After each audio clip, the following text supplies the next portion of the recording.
One of my favorite things in Vanguard is probably the art. It's one of the biggest driving factors in bringing new people into the game, and it's one of the biggest things that led me to play it. And my favorite part of the art is how it's able to incorporate the themes, lore, and history of each clan or unit into this really clean, crisp, and really unique image. My favorite units in the game have always been these units that are able to incorporate all of those things together.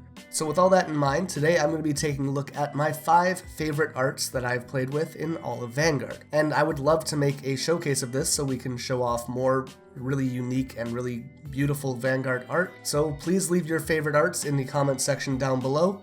And with all that being said, let's just get into it. So starting off in the number 5 spot, we have Bluish Flame Liberator Prominence Glare Dragon, along with his Legion mate, Regulation Liberator Aglavale.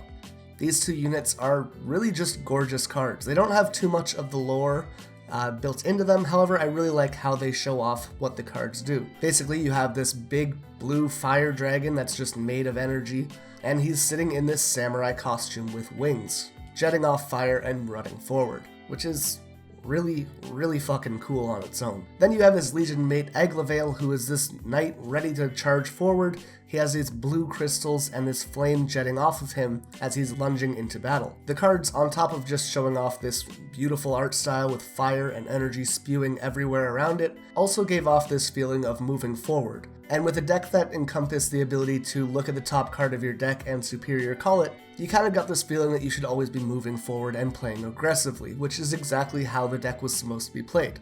It isn't the deepest card art and it's not the most lore tied in, however in general it's beautiful, it's unique, and it's something I really love to play with, so for all that it's going to be number 5. In the number 4 spot, we have Star Vader Chaos Breaker Dragon. This card was basically the biggest Link Joker unit that we'd seen to this point.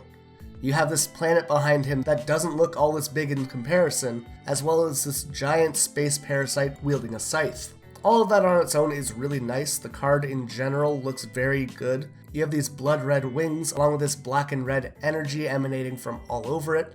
However, then you look at the background. Again, like I've mentioned, there's that planet in the bottom left. However, it looks like it's being pelted by all these red meteorites, or invaded by Link Joker units. Either way, it's kind of giving off this feeling that this planet is doomed or ready for destruction, and that's exactly what Link Joker stands for. In the number 3 spot, we have Incandescent Lion Blonde Ezel, and we're going to be taking a look at the original art.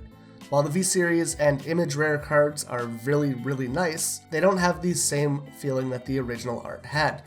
And that's because when you look at the Ezel unit, you have a lot of things going on.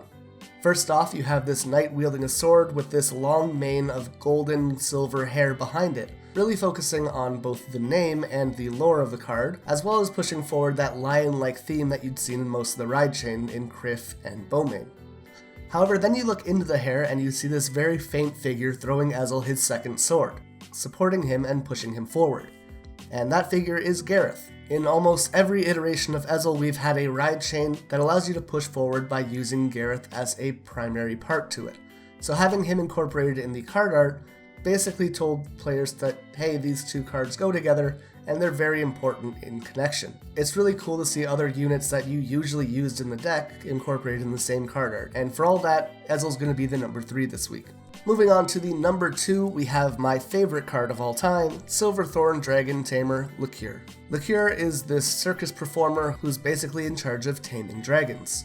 She has this sharp black armor that looks almost like blades surrounding most of her body, along with this black hair with red accents. To go with that, she has this red whip which coils around her body, coming to a sharp edge right in front of her. Now, on a base level, this is already a very beautiful card to look at, and then you notice in the background is a faint, almost transparent dragon's mouth. There's almost this sense of danger. It's this really cool dichotomy that they really sold in the card art. On top of that, it's just one of those things that when I noticed it, kind of blew me away. Like, it's not something I noticed the first time looking at the card.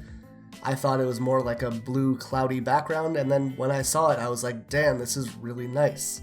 All the features in this card are so subtle and just so well designed that it's always going to be one of my favorite cards. And moving on to my personal favorite card art that's ever been in Vanguard, we have Fantasy Petal Storm Shirayuki. So Shirayuki is a girl with white and red hair. We've seen her in both the original and V-Series so far.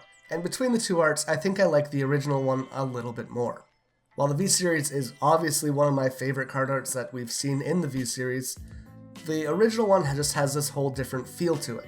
Shirayuki is based off the Japanese yokai called the Yuki-onna, or the Snow Woman, and the card art really exemplifies that. You have this overly Japanese art style which isn't very common in the game, along with this snowy background in this haunted forest.